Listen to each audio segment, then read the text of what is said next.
Hello, Sam. Hello, Hello. Ziggy. Hello. We are sitting down today to discuss a story that is quite familiar to me and everyone else in the touring group.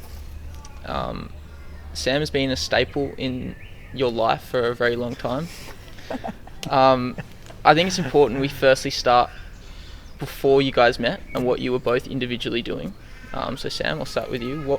What were you doing before you met Ziggy? Before I met Zig, I don't know, how long ago, how old were you when we first met? When we first met, I think it was my first or second year out of school.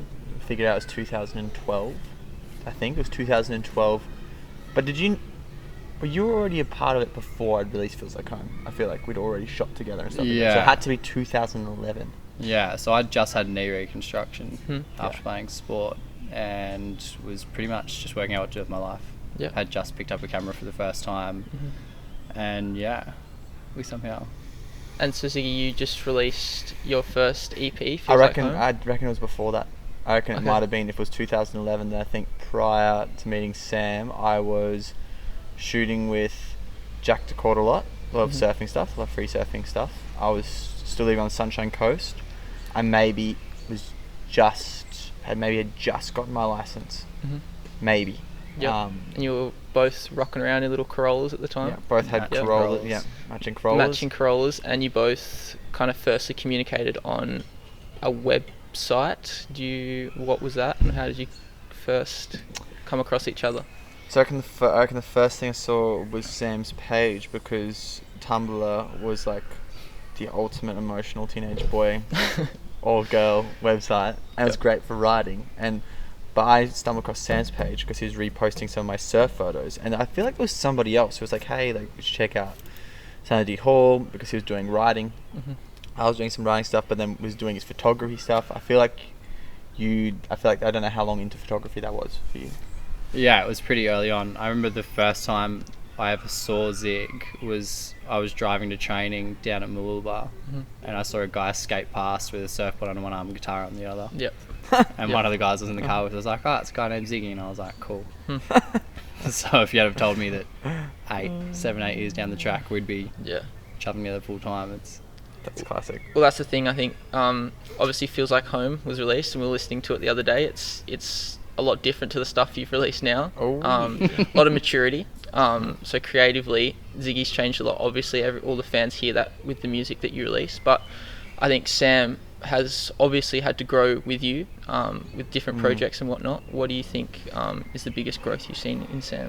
I think, well, I remember it first being photography was the first strong suit, and then we started shooting a couple of surfing videos, and that was when video kind of came into mind. I was thinking earlier today that there was like this one conversation, and I can't remember what the context was, but we were driving into Bellingen, and I was like, man, you should consider video stuff, just because I think video, like, there's not many people doing it, and I thought that Sam would do a really good job of it. And so, like, I feel like from my side of the page, it went from photography, like surf photography, to like surf and music photography, to like almost like lifestyle touring photography, to then it started just drifting into video more and more and more until then it became, primarily video, like 3 or 4 years ago. Yeah. What year? So 2015. That's when I guess started being really like huge video focus. Yeah, I remember that conversation of Zig saying that there was a lot of people at the top of video and then a lot of people at the bottom, but there wasn't anyone particularly through the middle at that point. Yeah. And we were talking about future careers and that kind of thing, and I guess that's what sparked me shooting video, which is now mainly pretty much what I do on tour.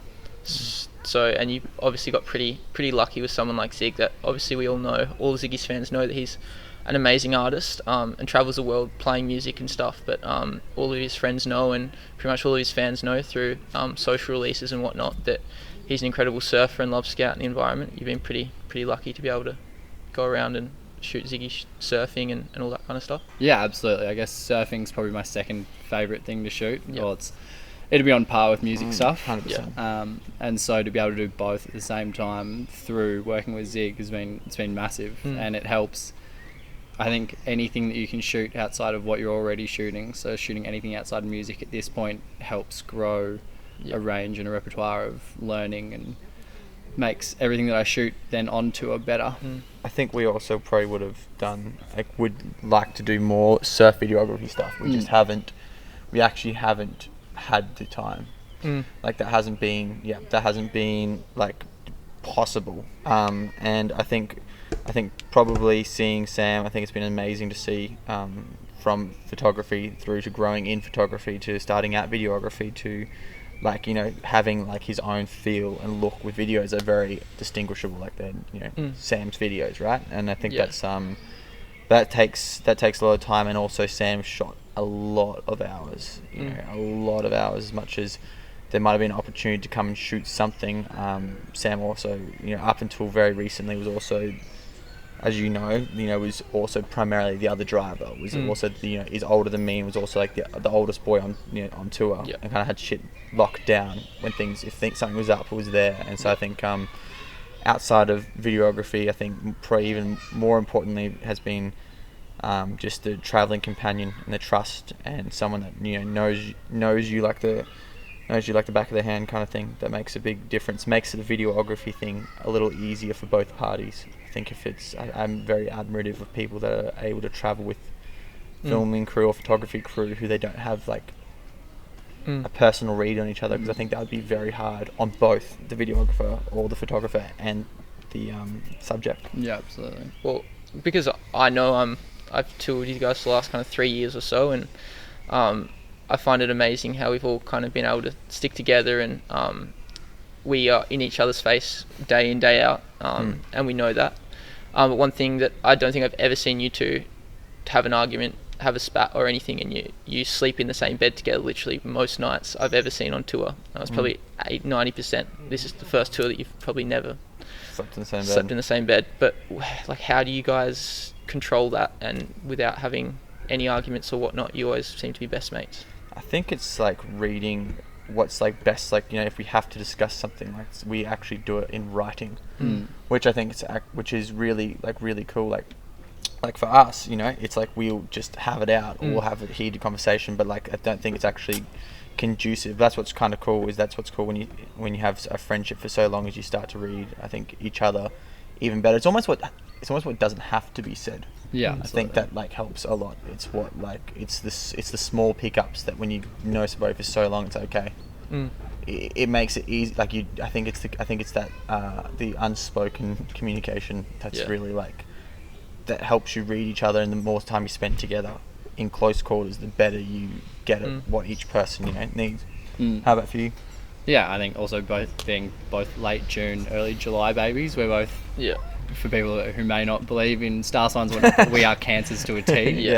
And so we both know each other well enough that if someone says something, we know it's either out of tiredness or what it is. And as Zig said, like, I'm much better. I struggle to get things from my mind to my mouth to say them out loud. So if I need to say something serious, I'll write it down. So when we have conversations that aren't easy to have, we'll email each other or something like that. And knowing that between each other, and knowing when someone just needs to stay at home and read a book versus when one of us needs to take everyone else out for coffees makes a big difference, I think, in the end.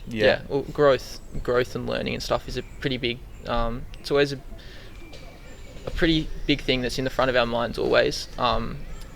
And from Sam, I know I've heard stories of you guys touring with Nick Saxon many moons ago, travelling in Jessica and then through Aladdin, and now we're in Europe on a tour bus. It must be, Sam, for you particularly, to see your best mate just succeed and continue to grow. It must be quite an odd thing. Yeah, it's mind-blowing watching Melbourne this year at 5,500 people, and looking back to when we first ever shot together of Zig supporting Ash Grunwald kind of thing is such a strange change. But I've also seen all the hard work. Like, I've seen Zig work his ass off tirelessly hour after hour, and so for me it's probably not as strange as someone who saw the first and then the last step. Absolutely.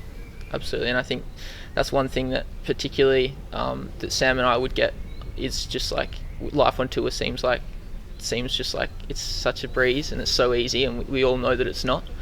But Zig's resilience to always stay kind of eye on the prize, and just smash crowds wherever he goes is amazing. Is there anything you guys want to add about your friendship that you've haven't added in this little piece already? I think actually what would be cool to ask, because Sam's always behind the lens, is what do you think's been the biggest challenge about being a videographer on the road? Or like, I guess, a content creator and director and stuff like that. Yeah, I guess it's that, especially being self-taught, that everything's on your shoulders in terms of getting that content together and then getting it out. But the biggest thing I think is just picking timings when we're on tour. Like, we're all tired, we're all got things going on, and so it's just being able to pick one out of there are now 8 of us kind of that are in one of 8 who are in front of the lens, picking who's the least tired and who's going to be able to get content across the best. Yeah. And for people that don't know, is the creativeness come from you, or is it Ziggy, or is it a blend? Is it the girls behind the scene, Annika and Kaiser, who generally runs the net positive creativity side of things? Really morphed, hasn't it? Like, it used to be a Sam and I endeavour entirely, and now there's like other parties involved. But I think now with net positive, from my side of the fence, it looks like it's kind of got its own story that's becoming more and more clear. How do you feel? Yeah, I think it came from Ziggy and I putting it together, and now largely Kaiser and I work together on it. Yeah. But it's really found its own legs. I think particularly this tour, and even towards the end of last tour, it's really just found its own legs and moves itself along, and tour's conducive to a lot of different things coming up, and so that's very helpful for me, because it means I don't have to be as creative as if I was trying to pull things out. Yeah. Well, gentlemen, we have a show tonight. Tour is never ending. We have kind of another year, it's looking like, of flat out touring. Net positive is going to change a lot, and it's going to be some really great content. This is it for now, but it's been an honour touring with you both, and can't wait to see where we all get to. Thanks, Alex. Thank you. Thank you, Kansa.